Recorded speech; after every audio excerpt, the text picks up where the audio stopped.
River Ryan is out for the rest of the Dodgers season after just 4 starts.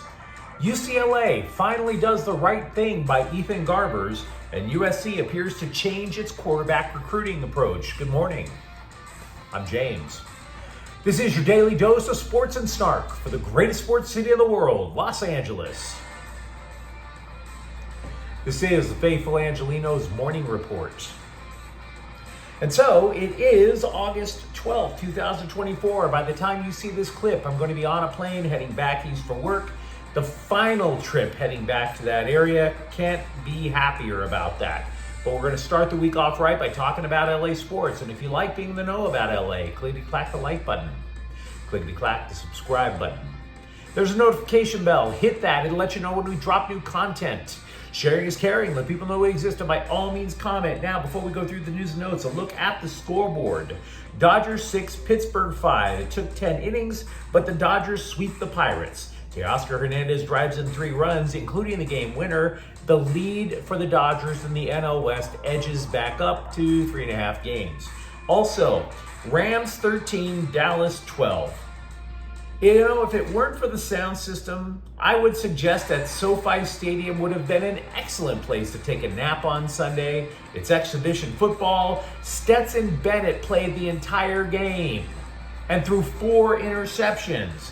But he also did toss the game-winning touchdown with 4 seconds left against the dregs of the Cowboys training camp roster. Bennett played the entire game. I don't even know what that says about the Rams' approach to exhibition games. But if I were the 4th-string quarterback, I damn sure would be taking out job applications right about now. Meanwhile, today, the Dodgers are going to be in Milwaukee at 5. Clayton Kershaw is 0-2 with a 4.38 ERA. Freddie Peralta is 7-6. His ERA is 4.02. And let's get to the news. Yesterday, we reported that despite River Ryan leaving Saturday's game with forearm tightness, that his MRI would be much more effective if it looked at his elbow. Let's just say it was more than a hunch. Now, Dave Roberts said he did not read the radiologist's report, but yeah, it's his elbow and Ryan's out for the year. Now, because Roberts does not know the extent of the injury, he could not confirm if Ryan will need Tommy John surgery. But just like we discussed yesterday, CBSSports.com is reporting that it is the ulnar collateral ligament. Now, if that ligament goes snap, Ryan is going to have Tommy John surgery, and he's going to be out for 1.5 years. Now, I'm by no means a pitching coach. I'm not right about everything, so I want to be fair about this because in yesterday's clip, I blasted the hell out of the Dodgers pitching coach Mark Prior. And honestly, when you look at the wounded in the Dodgers pitching staff, who wouldn't want to blast Mark Prior?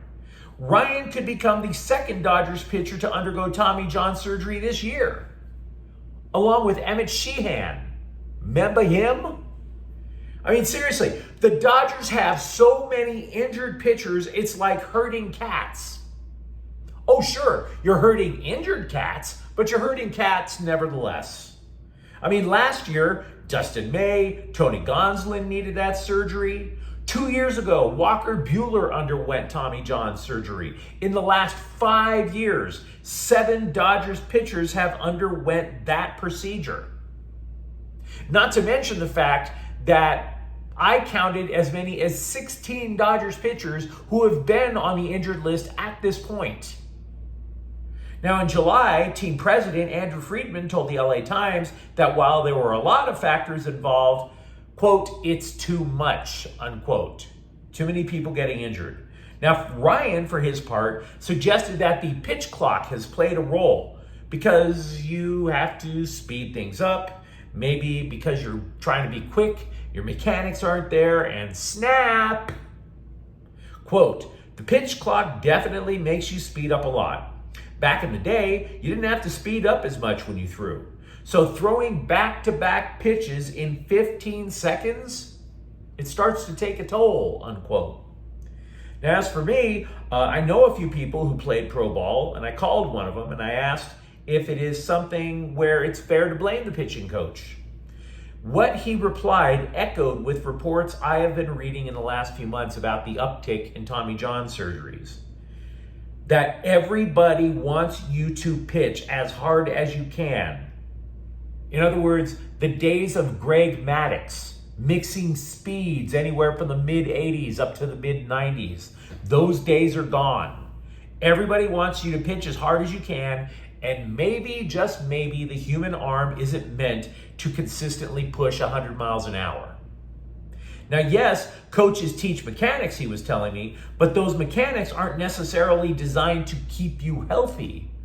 Those mechanics are designed to help you throw faster, not throw safer. Now, as for my friend, he blasted out his shoulder, not his elbow. He did not say pitching coaches should be blameless. He described it as a tough call. Maybe you do, maybe you don't. So if you're out there and you don't believe Pryor is to blame, that's fine. That's fine. But at some point, he has to face the music because there's too many injured pitchers. And to be frank, I hope he does. Not just so he can confess that it's all his fault. Because even if he denies it, look, if he comes out and says, listen guys, I teach these guys mechanics, right? I teach these guys mechanics to the best of my ability, but I also played the game. When I pitched, I didn't have 15 seconds to get my next windup going. Now, if he says something like that, then you could theoretically go to the commissioner and hold his feet to the fire for this chaotic quest to try to make baseball games faster. But it has to start somewhere. It has to. It starts with asking uncomfortable questions. Now, as for the Dodgers, Walker Buehler, who we mentioned earlier, is in effect going to be Ryan's replacement in the rotation, provided his arm holds up. Something that got lost in the shuffle during UCLA training camp was that Deshaun Foster finally admitted that Ethan Garbers is the starting quarterback.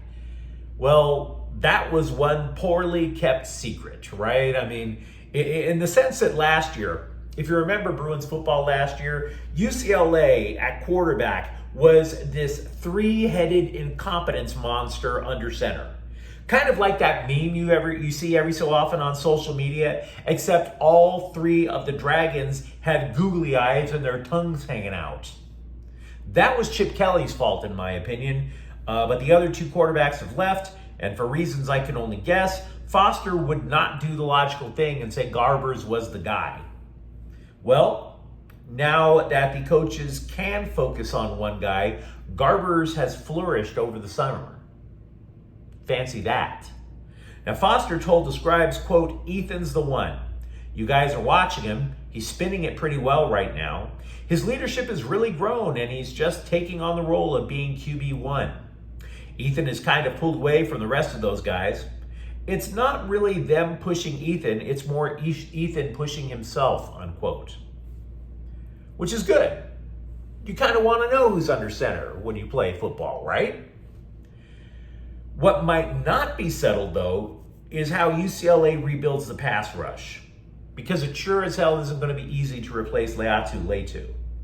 The first string defensive line at a recent practice that was witnessed by the local reporters was Jacob Busick, Keanu Williams, Jay Toya, who is the lone holdover from last year, and Devin Alpiu. I know I've probably mispronounced the name, so I apologize up front. If there is a plus, though, maybe they don't generate the pass rush from the defensive line like they did last year, but Williams and Toya have the size to handle the interior line in the Big Ten. Toya is 325 pounds. Williams is 310. So they got that part squared away. Meanwhile, over at Heritage Hall, for years, Lincoln Riley believed in steady relationships with quarterbacks. It was all very sweet, very quaint. You know, he was a one quarterback at a time kind of guy. I'm going to recruit one quarterback at a time, and then I will just shower him with my best. And when I eventually get dumped for the NFL, well, my reputation will precede me. Yes, the next great quarterback will surely want me to give want me to give him his flowers. Now, the problem is that recruiting has become like Tinder.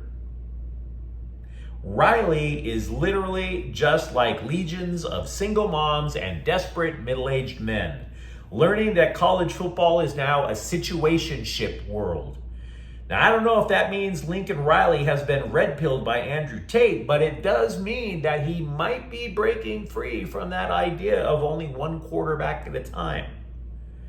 He's trying to get a backup plan for 2025 in case five-star recruit Julian Lewis bails on the Trojans. Yeah, four-star prospect Husan Longstreet of Corona Centennial has visited USC. Trojans coaches continue to talk to the Longstreet family, even though the player has already committed to Texas A&M. Now, to be clear, Riley thinks it's, quote, highly unlikely, unquote, that USC will have to move on from Lewis. Lewis's father, a couple of months ago, said his son has visited other schools. Yes, but that's their backup plan in case Riley leaves the Trojans for, say, another gig, the NFL, maybe some college goes bananas with a contract offer. Riley told The Athletic, quote, in this day and age, that is more common, as you might take a high school guy and possibly look at somebody in the portal to add to it. I've just never believed in trying to stack guys that are the same age. Not saying never. There's always a possibility, but it's not something I believe in, unquote. Now, you might wonder why Riley likes to go one quarterback at a time, but it honestly makes sense. He doesn't just have a playbook and throw it in everybody's lap. He tailors the air raid offense specifically to the quarterback that he has at the time. In other words, the air raid looked different when Baker Mayfield ran it, when Kyler Murray ran it, and definitely Caleb Williams, etc. So the plan is to reinvent the playbook, preferably for Lewis, preferably. Now, Longstreet's father, meanwhile, said his son is not wavering on his commitment to the Aggies, but, quote, Lincoln Riley is freaking phenomenal, so you've got to respect, unquote. We have spoken at length about the people who leave USC football, not just the high school commitments, but the players in the transfer portal. What about the players who actually are staying? The sophomores, the redshirt freshmen, the guys that Riley talked into coming to USC for 2023. Well, there's already a couple who could make an impact. Wide receiver Jacoby Lane is just a sophomore, but he's become one of the team's most vocal leaders. In addition to that, Amos Talalele is battling 3 other Trojans to become the starting right guard. And there are some people who believe it's actually a 2-man race for that position with Talalele. The U.S. Open Cup semifinal match between Seattle and LAFC has been moved back to August 28th.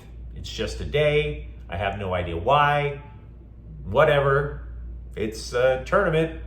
It's a semifinal. I don't know how much one more day of rest is going to be, but we'll see on August 28th. But you let me know what you think in the comments thread. What do you think about all of these Dodger pitchers all of a sudden needing the same surgery? Are you cool with Ethan Garbers under center for UCLA? And if you enjoyed the content, don't forget to subscribe to Faithful Angelenos. We are talking LA sports every single day here. Thank you for watching. I'm James. We'll be back tomorrow. Faithful Angelenos is a Kian Cortez Queso production. Take care.